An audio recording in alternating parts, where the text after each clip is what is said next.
ایران اور پاکستان دیں ورلڈ مسلم کنٹریز کو نئی قیادت. جی ہاں، دنیا کی جو اسلامی ملک ہیں یا مسلمان ملک ہیں، مسلم ملک ہیں، ان کو نئی قیادت دیں ایران اور پاکستان. یہ کون اپیل کر رہا ہے؟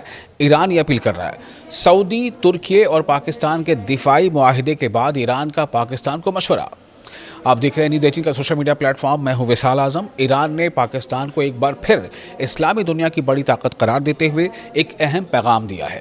ایران کے سپریم نیشنل سیکورٹی کونسل کے سیکرٹری محسن رضائی نے پاکستان کے دورے پر آئے وزیر داخلہ محسن نقوی سے ملاقات میں کہا کہ ایران اور پاکستان کو مسلم دنیا کے اتحاد کے لیے آگے بڑھ کر کردار ادا کرنا چاہیے.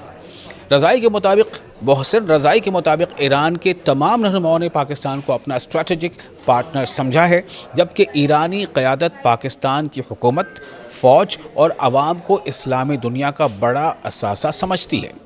انہوں نے خاص طور پر کہا کہ ایران، پاکستان، ترکی، سعودی عرب، مصر اور انڈونیشیا جیسے ممالک پر اسلامی اتحاد کے لیے قدم اٹھانے کی ذمہ داری عائد ہوتی ہے. یہاں ایک اہم بات ہے، ایران کا یہ پیغام ایسے وقت میں آیا ہے جب مشرق وسطیٰ یعنی مڈل ایسٹ میں طاقت کا توازن تیزی سے بدل رہا ہے، اور صرف چند روز پہلے پاکستان، سعودی عرب اور ترکی نے ایک مشترکہ دفاعی معاہدہ بھی کیا ہے. جوائنٹ ڈیفنس پیکٹ پر عمل کیا ہے، اس پر رضامندی ظاہر کی ہے، دستخط کیے ہیں. اس معاہدے کے تحت تینوں کنٹریز نے اس اصول پر اتفاق کیا ہے کہ ایک ملک پر مسلح حملہ تینوں پر حملہ تصور کیا جائے گا.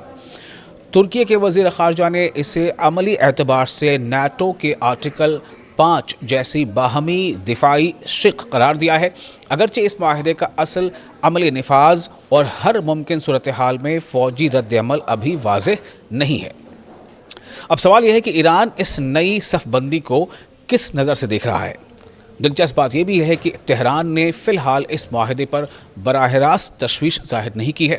رائٹرز کے مطابق ایرانی حکام کا کہنا ہے کہ انہیں پاکستان، سعودی عرب اور ترکی کے نئے دفاعی معاہدے یعنی ڈیفنس پیکٹ سے خوف زدہ ہونے کی کوئی وجہ نظر نہیں آتی، لیکن اس کے باوجود صورتحال پیچیدہ ہے. ایک طرف ایران پاکستان کو اپنا قریبی اسٹریٹجک اور برادر ملک قرار دے رہا ہے، دوسری طرف پاکستان اب سعودی عرب اور ترکی کے ساتھ ایک ایسے دفاعی فریم ورک میں شامل ہے جس کا مقصد خطے میں یعنی ریجن میں بیرونی یا علاقائی جارحیت کے خلاف اجتماعی دفاع ہے. اور سعودی عرب اس وقت ایران کے ساتھ بڑھتی ہوئی کشیدگی کے درمیان اپنی دفاعی پوزیشن مضبوط کر رہا ہے.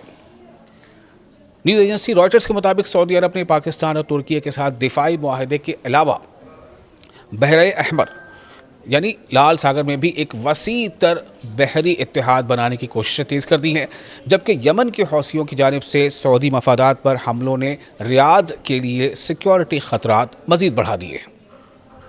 یہیں سے پاکستان کے لیے اصل سفارتی چیلنج شروع ہوتا ہے. پاکستان کے 3 اہم تعلقات ہیں: ایران کے ساتھ طویل سرحد اور برادرانہ تعلقات، سعودی عرب کے ساتھ گہرے مذہبی، معاشی اور دفاعی روابط، اور ترکی کے ساتھ مضبوط سیاسی و عسکری شراکت داری. اسلام آباد کے لیے مشکل یہ ہے کہ وہ کسی ایک کیمپ کا حصہ بنے بغیر ان تینوں تعلقات کو کیسے برقرار رکھتا ہے، اور شاید یہی وجہ ہے کہ ایران پاکستان کو اسلامی دنیا میں زیادہ فعال کردار ادا کرنے کی دعوت دے رہا ہے. محسن رضائی نے یہ بھی کہا ہے کہ ایرانی صدر مسعود پزشکیان پاکستان کو خاص اہمیت دیتے ہیں اور چاہتے ہیں کہ دونوں ملکوں کے درمیان تجارت کئی گنا بڑھے، ٹریڈ بڑھ جائے. یعنی تہران کا پیغام صرف دفاع یعنی ڈیفنس یا سیاست تک محدود نہیں ہے. ایران پاکستان کو ایک ایسے پل کے طور پر دیکھنا چاہتا ہے جو ایران، عرب دنیا اور ترکی کے درمیان رابطہ قائم کر سکے. لیکن پاکستان کے لیے اصل امتحان یہی ہوگا کہ وہ اس نئی علاقائی صف بندی میں اتحادی بھی رہے، ثالث بھی رہے اور اپنے قومی مفادات کو بھی محفوظ رکھے. کیونکہ اگر مڈل ایسٹ کی کشیدگی یعنی مڈل ایسٹ کا تناؤ اور زیادہ بڑھتا ہے تو پاکستان کے لیے یہ صرف خارجہ پالیسی کا سوال نہیں ہوگا. اب یہ سوال ہوگا کہ اسلام آباد کس کے ساتھ کھڑا ہے اور کس حد تک. اور آنے والے دنوں میں ایران کی طرف سے پاکستان کو اسلامی اتحاد کی قیادت کا یہ مطالبہ اس بڑے علاقائی کھیل کا ایک اہم حصہ بن سکتا ہے. آپ اس خبر کے بارے میں کیا سوچتے ہیں؟ آپ اپنے تاثرات ہمیں کامنٹ باکس میں شیئر کر سکتے ہیں. ویڈیو پسند آیا ہو تو لائک اور شیئر ضرور کریں.